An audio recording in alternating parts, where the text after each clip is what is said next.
Hello and welcome to Innovation Coffee, brought to you by ARM. My name is Robert Wolf, your host this week and every week for this amazing show that we put on for you to get to know all the cool stuff that's happening in the ARM developer ecosystem.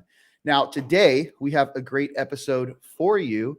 We're going to be meeting with Ajit Raina, who is, number one, not only a Docker captain, but one of our infamous ARM innovators. Ajit joins us from Redis Labs, where he's employed, and he has a lot of really cool stuff to share with us today. In fact, he has, I believe, a demo or two, and he's going to talk to us about some of the cool stuff he's working on, including a cool drone and NVIDIA DeepStream. So before we bring Ajit into the call, I do want to just talk a little bit about what we did last week. So last week, we were joined by Martin Woolley, who works with Bluetooth, and he talked about everything Bluetooth.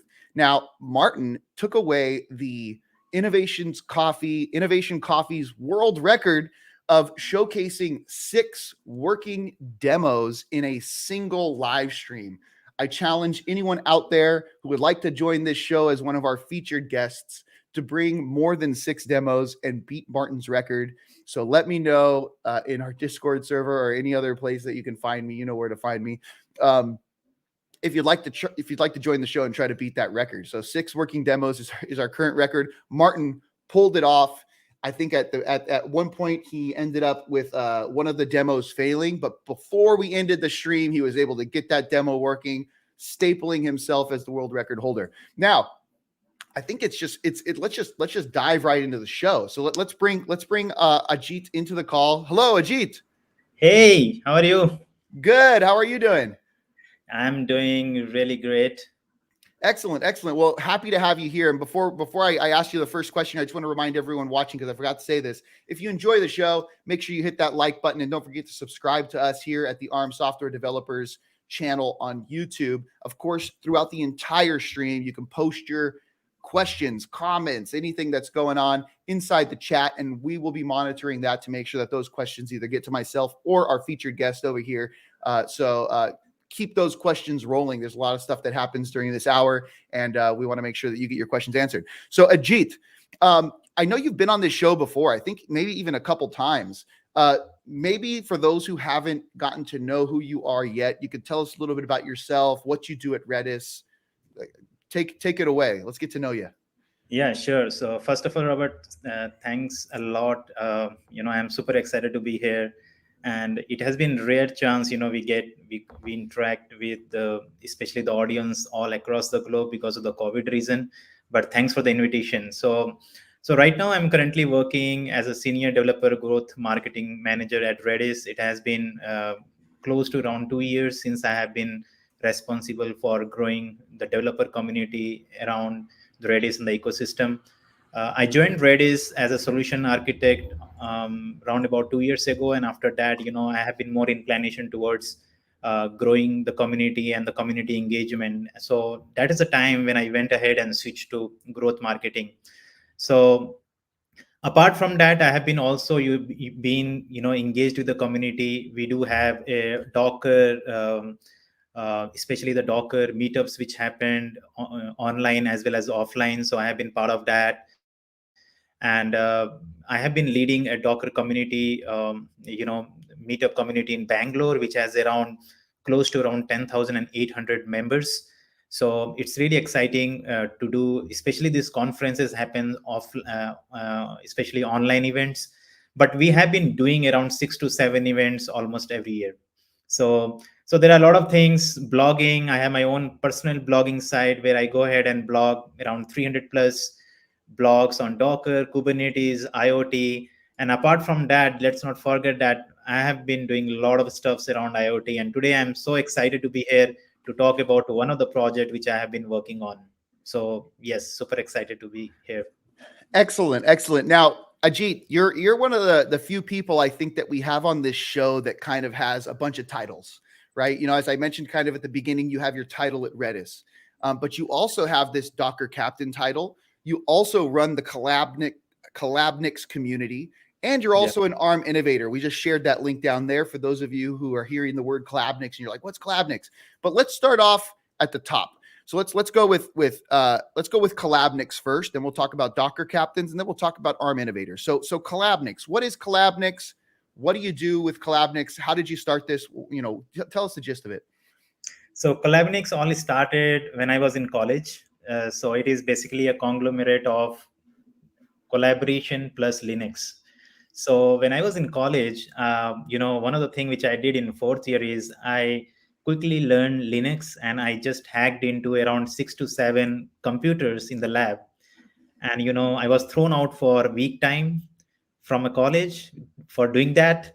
So the thing is, from that onwards, I came to know about more, like, I started writing about Linux a lot. So it has been, a lot of automation tools which I have been working on. And after that, in 2013, when I came across Docker, then that was the time, I started writing about Docker. And soon I could see that there was a lot of interaction, lot of interaction through the comment section in the Collabnix. A lot of people started liking it, and that was the time when when I started writing about Docker, especially when Docker was just like 1 year old.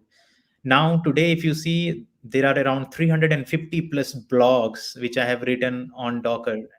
And that is the reason, today I could see there are like around 12 to 13 million people are visiting, they are accessing the Collabnix. So Collabnix is both as a community as well as my personal blogging site. As a community, I have been also running Slack channel which has around 6,000 plus members. So it's a huge DevOps community where we chat every day. So the thing is, I used to get around 3 years back, I used to get a lot of queries in LinkedIn saying like how to get started with cloud native application, Docker, Kubernetes. So I thought that why don't we invite them in a Slack channel and start building it.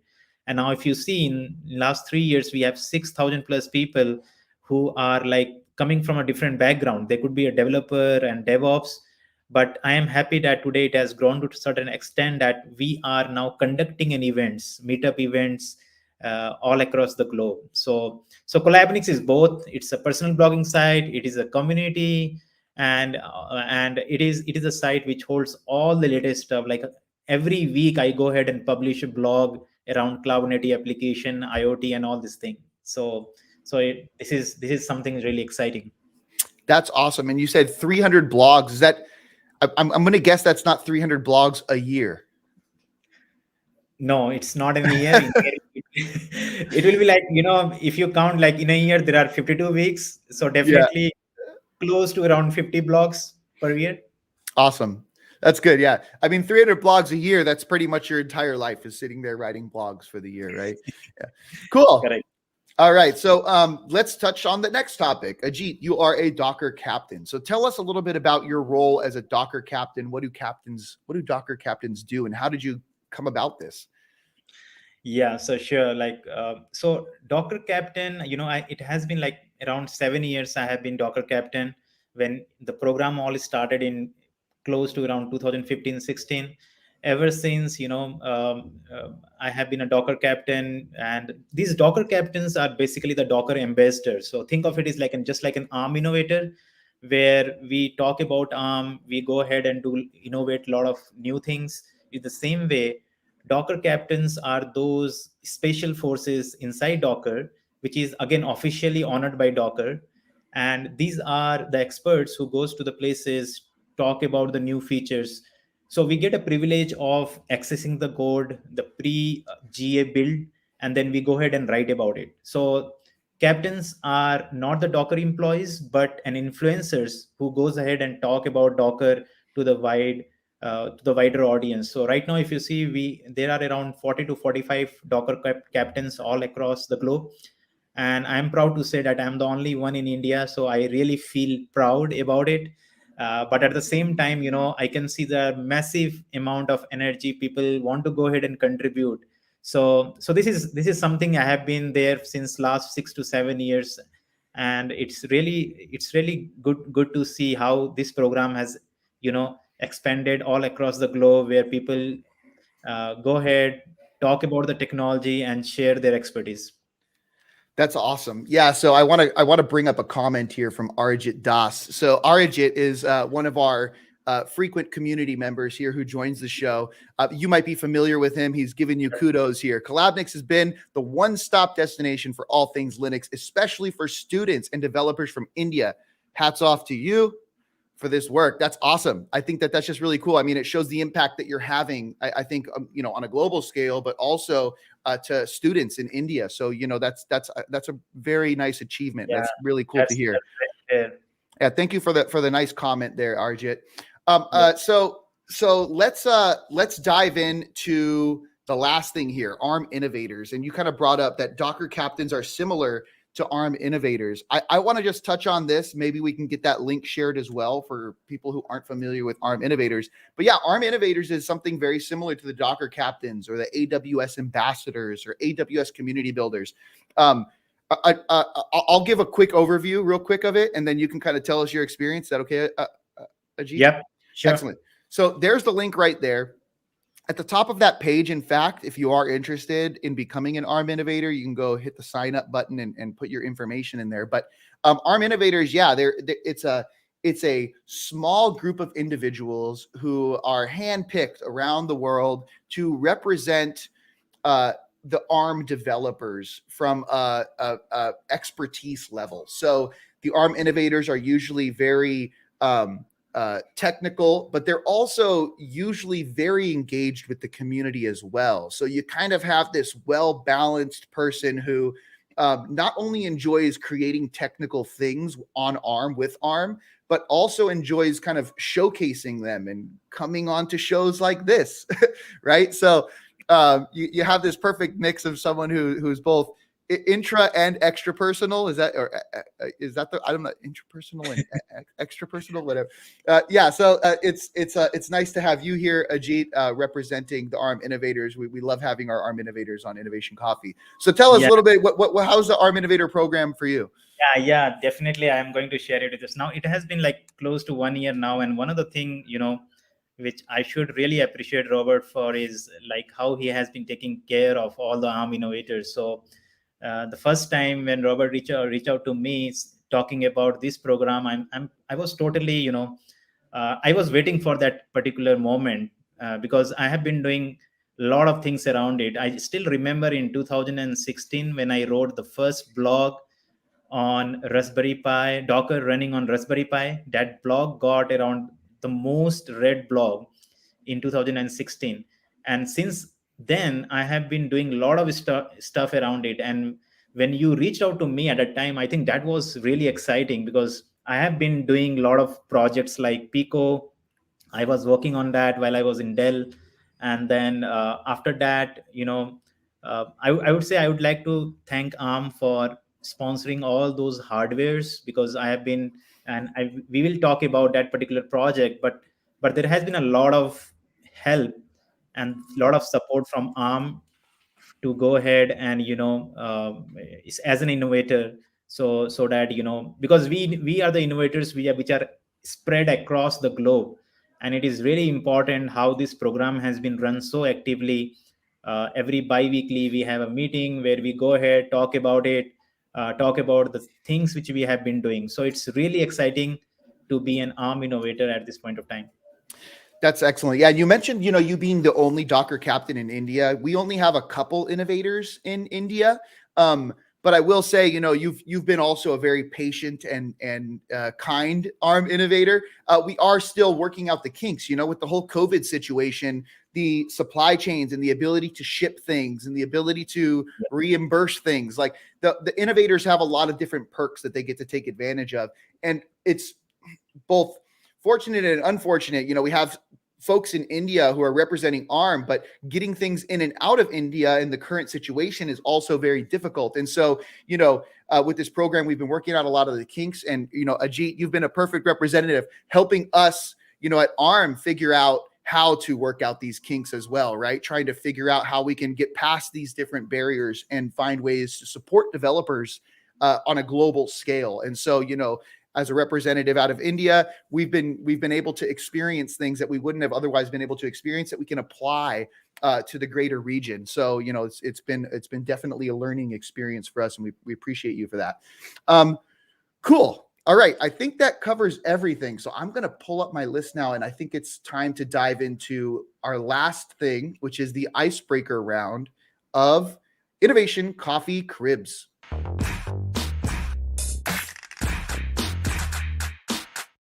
And when we nail it, like right after I say Innovation Coffee Cribs, and boom, that splash dives in. Good job, Seb.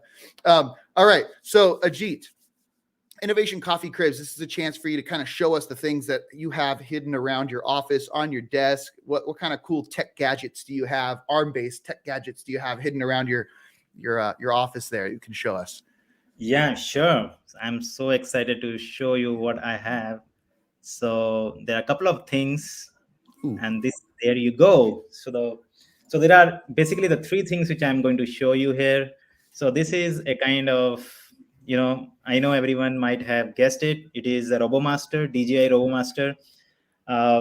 This is something, you know, it was very, very tough to get in India, but finally I was working in some kind of an AI-based project, and that is where, you know, I finally got it. And then so right now this is a kind of a RoboMaster, which is like a completely robotic platform which can do all kind of you know, artificial intelligence. And the best part of RoboMaster is you can program it through Python. So I have a couple of blogs which I have published around RoboMaster, and the reason why I ordered this is I was working in one of the project called as the Cherrybot, which is like an AI-based payload delivery robot. And for that, I needed a prototype. And it was really hard to get such kind of an items within India. So right now, I've been working on this product. The other thing which I want to show you, let me place it down, is something here, which is a kind of a Teledrone. So this is really exciting, and today's talk is around it. So let's discuss about it once you know, we discuss about this project. The other stuff which I want to show you here is I have one of my Python friend or a developer with whom we built a kind of, so this is a Jetson Nano board. Okay, so this is a 2 GB board where we have been running, you know, deep streaming, so a lot of stuff. And we have been running a containers on top of it. The whole application which I am going to talk about is a container based. So this is a Jetson Nano 2 GB board, and with a 3D printer, we have got it, you know, created like this. This looks super cool, right? And the next thing which I am right now working on is especially running a DeepStream on Xavier. So there were just like a lot of cables hanging around. I just cleaned up this place, but this is a Xavier, NVIDIA Xavier with around 32 GB RAM, and you know, you can have a multiple instance of DeepStream working on it. I also have, let's not forget, the Raspberry Pi, where I have been running K3s, most of this application, you know. And right now I have a stack of those Raspberry Pi, but there's like a mess up everywhere. But so these are the couple of stuff. And when I talk about my project, I'm going to show you like how I have been using all these things interconnect to each other to build some kind of an AI-based application. That's great, Ajit. Yeah. So there's a lot of cool stuff on there. I'm pretty sure people watching might think like, oh man, I wish I had all that tech on my desk. I don't want to show you my desk today. It's a bit of a mess, but yeah, so that's cool. We're going to get to experience that bot. I want to remind everyone here, it wasn't too long ago that we launched our new community hardware program. And so the community hardware program, pretty much every single board that you just showcased, other than those two, the two bots, the RoboBot and the drone, community, I'm going to type this here, hardware program.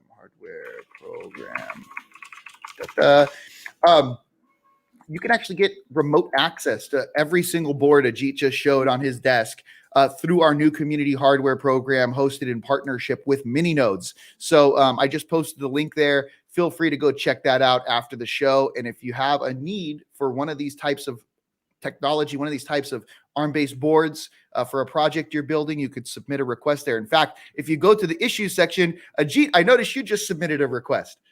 Yeah, I submitted it. Yeah, I need a Xavier, 2 units of Xavier. So I was just thinking of, explore, take the DeepStream to the next level. So awesome. Yeah, we're trying to get more and more boards hosted there. I think right now we're at about 20 some odd boards, but eventually during this phase, we're going to try to get up to 70 plus boards in this first phase, which will include a whole list of cool boards that we have there. So awesome. All right. Let's move on now to the meat of the subject here, or the meat of the show. I feel a sneeze coming on. Do I fight it or do I give in? Okay. All right. Meat of the show here. We're going to talk about your project. And I'm looking now to let's start this topic. What are you building? Give us a drone's eye view of what this project is. Yeah, sure. So shall I go ahead and share the screen? Yes, please. Yeah. You have a slideshow, right? Yep.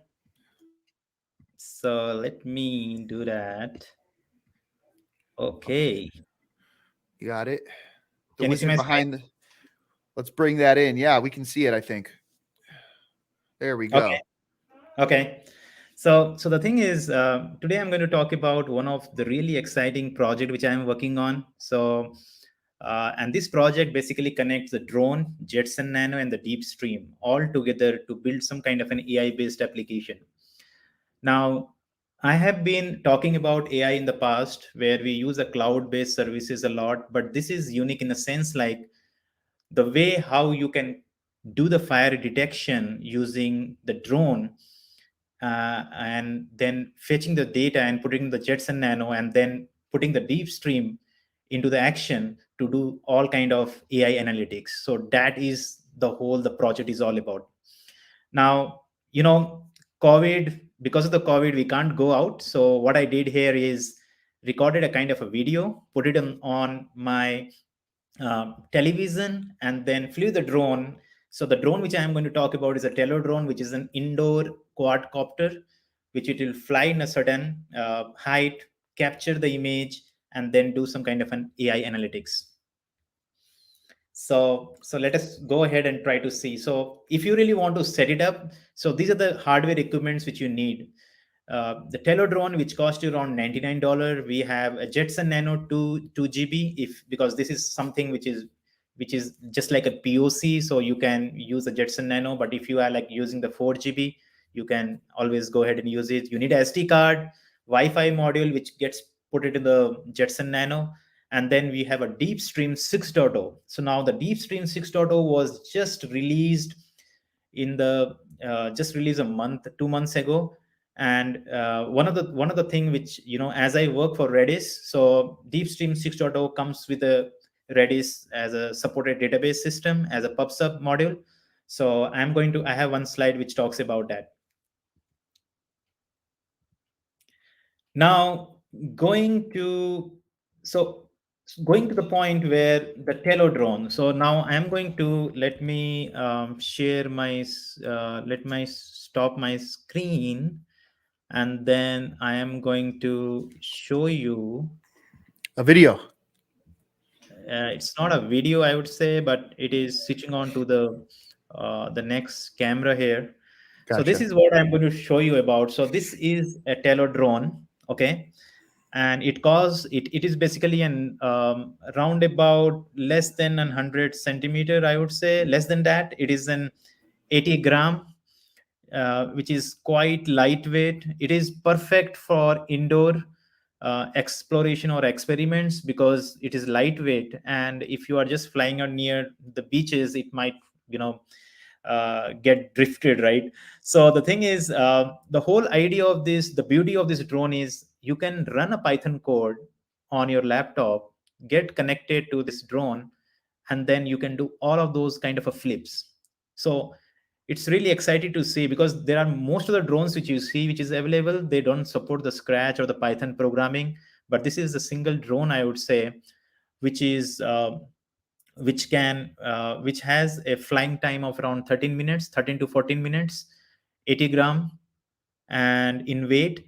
And the moment, if you see here, we have a button here, right? So once you just power it on, it basically becomes a kind of a hotspot, okay, where you can connect through your mobile, or you can just connect to this particular device, this robotic platform, and then you can fly it. Now the thing is, it has 5 megapixel camera in front of it. It will capture it, right? And then I'm going to show you a few of the Python code which I've tried. Definitely things are mess up here. I can't go ahead and show you show you the complete demo here at this point of time. But one of the things which I'm going to show you here is especially the few of the Python scripts which you can play around with. So let me share my screen. So Ajit, so if I'm kind of understanding this correctly so far, you have the drone. The drone has a camera and the ability to connect to devices. So I'm guessing you're going to take the footage from the camera, send it over to a device that has more compute power to process things. Yep, that's Okay. correct. Okay, That's cool. correct. All Yep. right, let's bring your stream back in here, or your share back in here. All right, cool. Yeah. So just to give you an idea about, so this is a Python code, and we do have, if you are just running the Python 3.6, you can use a pip install to install this particular module. And so if you look at the instruction, it says like, you import this particular module, you connect it, you take off. Now in the takeoff, you can always go ahead and control like for how long you want to fly this drone. You move left, rotate, move forward, take all those. At this point of time, it is just a moment. We are not taking any picture, or we are not recording any video, and then you land. So one of the example which I can show you here. So this is a code which you run, and this is how it flows. Like your laptop is connected to your drone, and then after a few seconds, it is going to just go ahead and land it. Okay. I like the little music you put to the video. Okay, fine. So let's talk about the complete solution itself, right? What we are trying to achieve here. So the first thing you do is you power on the drone, you configure it as the hotspot, then you have a Jetson Nano which you connect it to the drone, right? Because drone is already a kind of an hotspot. And then you use a Docker container to basically control the drone. So whatever the code which I have shown, it is in the form of a Docker container which you run on the Jetson. Okay. So your drone acts like an input device. Your Jetson Nano is a computing device where you are going to run all those DeepStream container, as well as, you can control the drone. Now, as you might be knowing, these kind of Jetson devices basically today supports Docker container, and those containers can use the GPU, which is really important for deep streaming. We really need access to the GPU, right? You can fly the drone. There are a set of containers which I have created, which you will run, and those things are taken care. So sorry for this. So, okay, now the fifth point is, so if you see this drone, right? So usually it is going to stream the data back to the Jetson device, right? And that happens through the UDP. It does the UDP, and there has to be some kind of a conversion from UDP to the RTSP, because we need to stream it, right? You want to see it on the browser, and that is where I have created a kind of a container which is like called as a stream conversion, which converts into the particular model, which looks like something like this. You can use the RTSP over you can use the VLC player, and you can just capture that, the real-time streaming. Now the next step which you are going to do is you are going to run a deep stream. Okay, you are going to run a deep stream which comes with a YOLO support, and that again runs inside a container. You have both the option. You can run inside a container, and that is where your YOLO v3 model start detecting that fire plugged into the deep stream, and that is where you see here. So this is how the whole flow look like. And so yeah, so this is something. And the next step which I wanted to try is you need to store that particular, there are like a video streams coming in from the Jetson device, which you have to put it in some kind of a database, right? And that is where your Redis come into the picture. Now with DeepStream 6.0, we have a support for the Redis database, and that is where we use the Redis PubSub or Redis queue to go ahead and store it. And yes, so this is kind of an overview of all how the things works, and this is how you see how the Telo gets. This is we are using a Redis Insight, which is a GUI, There's like some machine code there. and then and then this is in the form of the images which get stored into the system, right? So Ajit, real quick. So can we take a step back real quick? Let's remove your screen share here for 1 second and maybe get you back on the camera because I have a couple questions here. Okay. So right now we're seeing your drone. So my first question is what is DeepStream? What is the NVIDIA DeepStream? So we're talking about kind of building up this stack here, and the stuff that you're using for this particular project. You mentioned NVIDIA DeepStream. Maybe you can walk us through what this does. Like why did you choose this NVIDIA DeepStream for your project? Okay, so the thing is, if you look real quick, also, if you could maybe change your camera. Sorry, we're seeing your drone. Okay. Maybe get you back on here. Yeah, no, that's all right. Let me do that. Yes, so I'm back. There you are. Hey. Okay, fine. So the thing is, if you look at the software stack, so let's talk about the Jetson Nano itself. Okay, now when you say Jetson Nano, it is basically an AI computer. Okay, and when I started, using the Jetson Nano, I was so curious to know about what makes Jetson Nano as an AI computer, right? And then I started looking at the software stack. So every NVIDIA Nano, NVIDIA Jetson Nano, when you flash the SD card and you install the software, it comes with a software stack. Now, if you look at the software stack, there is one component which is really important, which is called as a Jetson SDK. And these SDKs are the one which basically allows your hardware to talk to the GPU device so that your application can leverage it. Now, DeepStream come into the picture when, say, now there are so many vendors out there, which is like an open source vendors. Okay, you can expect like the things are working fine, but you don't get a performance out of it. Now that is where your DeepStream come into the picture. DeepStream is an AI analytics tool. Okay, it converts your Jetson Nano into a kind of an AI computer with analytics kind of a capability, and that is where every device which NVIDIA ship, they go ahead test it. So with DeepStream, you can convert your Jetson Nano into purely an AI analytics tool. So that is what the DeepStream is all about.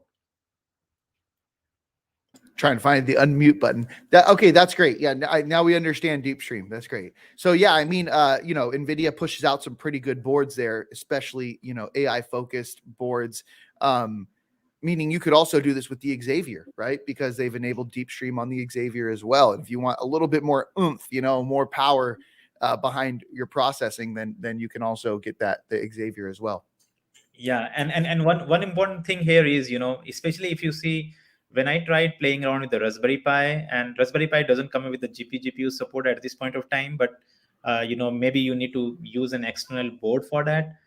But one of the beauty of especially the Jetson Nano, Xavier, and all this thing, now these software stacks comes intact. Like once you flash the SD card, then you have a Docker container which is already there. It is already been supported. You have the latest version of Docker container running on, especially the Docker software running on top of it. And the best part is this software stack is so robust. If you look at the DeepStream, there are a couple of sample application which you can use. You can run it directly on the hardware in the form of a Debian packages. You can run it in the form of a containers, and you get all of those sample application which you require today. If you want to do some kind of an object detection, you can use the GPU board. And today, if you look at the open source projects, they are still there. After some time they become inactive, but this is something which is managed, this is supported by NVIDIA itself, so you can expect all of those performance at scale. Okay, cool. So did you have more stuff to cover on the slideshow? I'm sorry, I didn't mean to interrupt you. I just wanted to make sure we covered what DeepStream was. Yeah, sure. I can go through the stack for sure. So that is something which I want to do. Going back to your question, let me go ahead and share my screen. Once more. Yep. Yeah, I could share mine, but see, I just got I have a Jeets request open here. No Okay. use. Let's bring yours in. Can you see my Loaded. screen? There you go. Okay.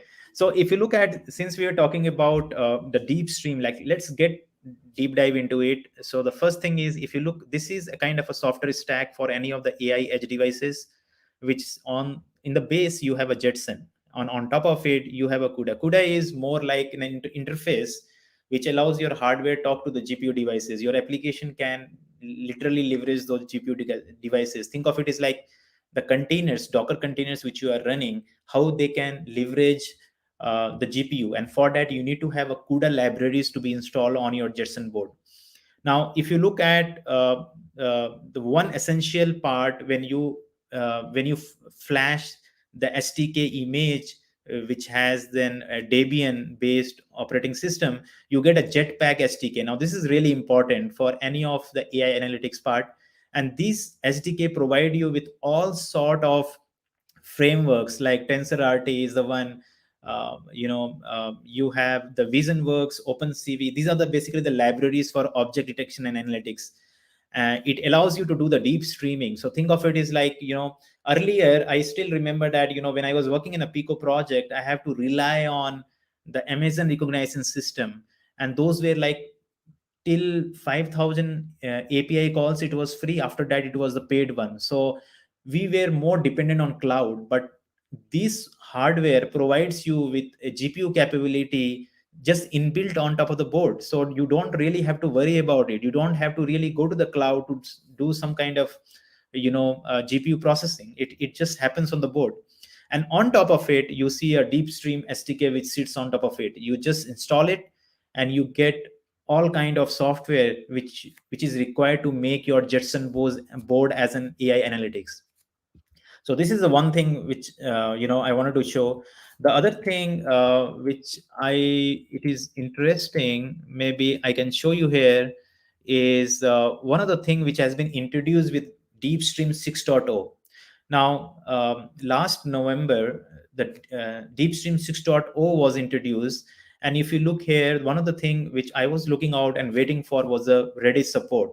Since I work for Redis, there has been a lot of times I have been looking at how Redis can be used in terms of IoT management and IoT sensor data and all this thing. And if you look at this particular diagram, which shows you like, on the left hand side, you see here we have an input sources which goes through all those capture, decode, and stream management.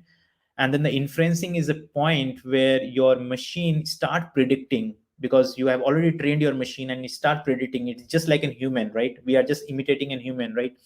And after that, you see an option where we talked about these streams are continuously coming to your system, and you need to handle them. And that is where your Redis come into the picture, in the form of PubSub, publisher and subscriber. So for publisher, it is like an input source, is like a kind of a camera module. You have a consumer which could be anywhere in the cloud or any of the devices, and that is where you consume all those video frames, you send it to the Redis, and after that you can do some kind of analytics and put it over the time series database, because the data is coming in a definite timestamp, right? And after that you can plot it over the Grafana. So this is something which I wanted to show you, because this is a very latest stuff which has been introduced in DeepStream 6.0. Excellent. All right, that's really cool. So we did get a question that came in here, and I'm going to bring it up. David W. comments and questions. Love the possibilities with this app. Ajit, what would you suggest as a good outdoor drone or kit/chassis? I know that you said when you showed us that your little Teledrone, that it's kind of more indoor, might not be able to handle wind and stuff like that, or heavy winds. Have you experimented at all with an outdoor drone, or are you familiar with any outdoor drones that you'd like to try this on? Yeah, so if you are really looking out for the drone, think of it as like, outdoor drone is more like for the photography, I would say, right? You can use it, but I have seen like a DJI are the one which are like quite popular. Like one of my favorite is DJI Mavic, which especially the photography and all of these things is so brilliant. And almost DJI has been releasing the drones, quite after some time, right? So if you are really looking out for learning purpose, I would say still the Telo is going to help you out, uh, provided the wind condition and all this thing, where you can go ahead program using the Scratch or Python. But outdoor drones are not meant for the experiments. I won't suggest that, because looking at the security reasons, right? So if you see in India, we have the Telodrone falls under the rules and regulation. We just can't cross more than 150 gram, right? We can't just go ahead and use it. And especially it is very restricted to certain area. But if you are in the region, and if you just want to do a kind of a photography, I would say DJI. But if you really are passionate about programming these drones, then I would say either Telo or any of the drone which you can build. It's a DIY, right? Do it yourself kind of a stuff. You can build out of yourself. Great. Well, David, I hope that answers your question. And yeah, I mean, it really depends on where you are, right? Because I think like in the US, there are rules against drone flying depending on your location. Like if you're in, let's just say, a flight path, right? You can't go past a certain height. I'm not sure if there are restrictions on the weight of the drone, so long as you're not flying in restricted areas. Yeah. Don't quote me on that, but I'm pretty sure that's the case, at least here. And it's probably based on what state you're in and stuff, right? So here's another question from David. Could you use DeepStream with segmentation leading to lane or path recognition and to autonomous control? David's autonomous sure. question of the day. Yeah, sure. We can do that. Especially talking about the path recognition. Before using, even before using, the RoboMaster, I would say, I was working in one of the project called as, I really forgot that, but there is one of the project which basically shows you about the especially the path recognition, right? So definitely you can do it. It's just like, today if you see even the DeepStream Docker container, inside that there are number of sample application which you can do it. But I can look around and send you one of the sample application which is put it in the GitHub. So if you can contact me offline, definitely I can help you with that. Yeah, David W is in our Discord server, so you can definitely find him there. And mentioning that, I guess I should put the little scrolling thing down there. If you're not already in our Discord server, join us there. Ajit and David W are both in there. I'll connect you guys. Cool. So Ajit, I mean, I don't want to eat up the whole hour if we don't have to. It seems we were able to, number one, talk about everything cool that you're working on. Number two, we showcase the demo. You're able to provide us with a cool little video, talk to us about the hardware you're using, the software stack. Is there any other things that you want to talk about before we close this out? Yeah, so I want to talk about one of maybe I will take just like 5 minutes talking about the cherry bot. Oh yeah, So great. Yeah. yeah, so if you go to maybe I can go ahead and so Cherrybot is one of the project, right? It's basically, whatever I talked, it was more like an aerial. But one of the project which I started working last year was a Payload food delivery robotic platform. So think of it as like you are in a university and within a fixed premises, right? And then you want to deliver a food. So today you just go ahead, you pick up your mobile and then choose your favorite food and you order it. Now think of it as like if you can do the same thing using a kind of a robotic platform. Now there are ample number of platforms which are available, but what we wanted to build is using a Jetson Nano and a couple of the hardware. So one of the thing which I wanted to show you here is especially the cherry bot side which I am working on. So I will just go ahead and share my screen again and then show Good. you about this cool stuff. So if you can see my screen, this is the page, cherrybot.collabnix.com. So Robert, you can go ahead and paste it. So this is a page which I have been creating. It is hosted on Hugo, and if you click on getting started, you will see here the phase 1, phase 2, the integration, the whole overview of this robotic platform. It look like something like this. You have say 4 to 6 wheels, digital phase, Jetson Nano, lidar sensors, GPS modules. So it is a full-fledged AI robotic platform which can deliver the food, right? And right now it is in very the phase 1 integration. We started with collecting all those hardware requirement, trying to use Arduino motor driver and try to connect to the Bluetooth. And we wanted to make it as so me along with me there is one of the Python developer with whom I am working with. So this is just like a prototype version which you have motor drivers and then Arduino, the wheels which we have created out of the 3D printer. And right now the thing is it has IR sensors and all these things. So the whole idea is to have this kind of an autonomous system which can support all kind of an authorization, authentication. It can go ahead and it can detect the object, and based on that it can do some kind of a functionalities, right? We have also tested it with the GPS because we really want to know the source and destination. So this is one of the blog which was well appreciated, which talks about how you can use a GPS module with Arduino and all this thing. So this is something which I have been working on and trying to go ahead and document all of this thing with respect to NVIDIA Xavier, which for especially we are thinking about the production, as well as how we can use the BME 680 sensors to keep the food inside that compartment where it will be carrying with a particular temperature, right? So if you are really interested, do go ahead and check it out. It is cherrybot.collabnix.com, and I am looking out for the contributors. If you really want to go ahead and contribute it, you are most welcome. That's great. Yeah, I remember when you first came up with this idea, at least I think it was when you came up with it, when you first joined the Innovator program. Yep. This was kind of like that executive summary pitch that you gave to us. And I'm looking forward to it finally coming to fruition one of these days. But yeah, I understand it's a lot of work. And so, building all of these different components and taking it all, putting it together and actually getting this bot to do what it's supposed to do is not so easy. I mean, I personally live in this community, right? So it's a bunch of townhomes, but it's big. There's probably like 200 homes in this little community. And we're far away. We're not walking distance. We're not like super far, but we're also not walking distance to like a store.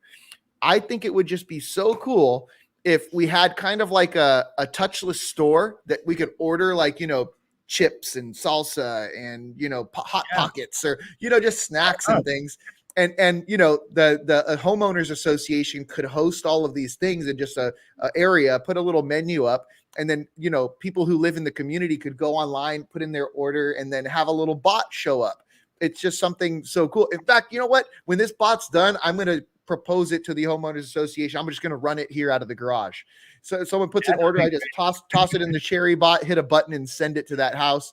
The bot just comes back, and there I go. I have my stuff. Yeah. Cool.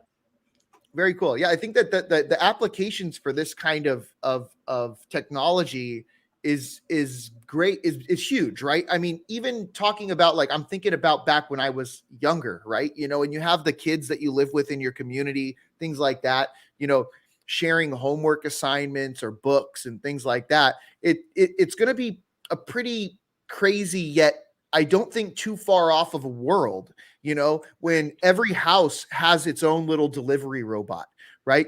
there are the needs to transfer physical things to and from places in your direct, like, in your neighborhoods. And so, one day, I don't see it that why not, like, most houses might have this little delivery bot station at their house. And so when I need to send something out, instead of walking to the post office or going somewhere, we all have a little personalized bot. We just input the address we want it to go to. We put in the thing we want delivered. It takes off or drives or flies to where it needs to go, drops the payload off, comes back, docks itself.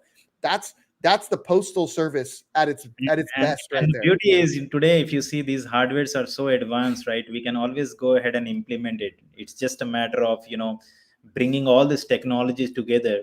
Because if you see the Jetson Nano, right, itself is like so powerful, and we call it as an AI computer. The reason being, because of those kind of an hardware, we can build such kind of a robust applications.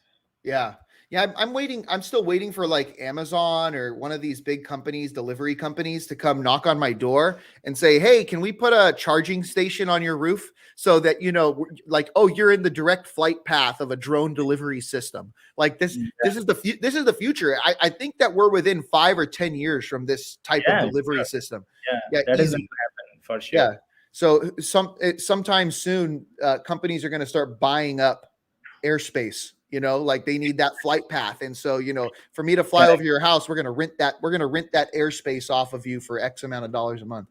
Yeah, I'll take possibly that will happen in next 5 to 10 years for sure. Yeah, here you go. So, oh my God, CherryBot, and I'm here because of Robert, ARM, and our tomato bot. Yes, that's true. I forgot to mention, David W. actually developed a tomato bot where it monitors agriculture for a competition that ARM did with, I think it was with Hackster.io at the time. Excellent. All right. So, Ajit, I guess without further ado, we're kind of at the top of the hour here, or at the end of the hour. So, we usually like to give our guests a shameless plug. I know you've kind of talked about a lot of stuff, but maybe you'd like to send people somewhere. Last words, per se. Yeah, sure. Like, it is always exciting to be here, and definitely I would like one thing which I always encourage is collaboration.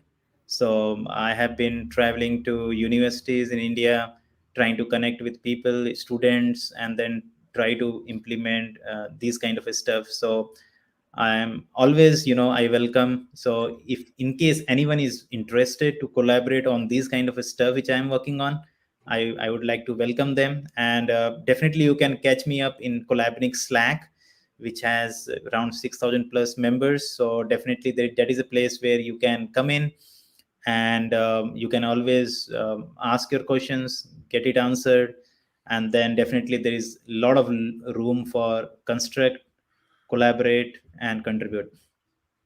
All right. Collabnix.com. You heard it here. Ajit, once again, thank you so much for your time. Thank you for spending it with us. Everyone watching, thank you for your time, and thank you for spending it with us as well. Ajit, it's been great. So I'm gonna do the outro now. Is that okay? Yeah, sure.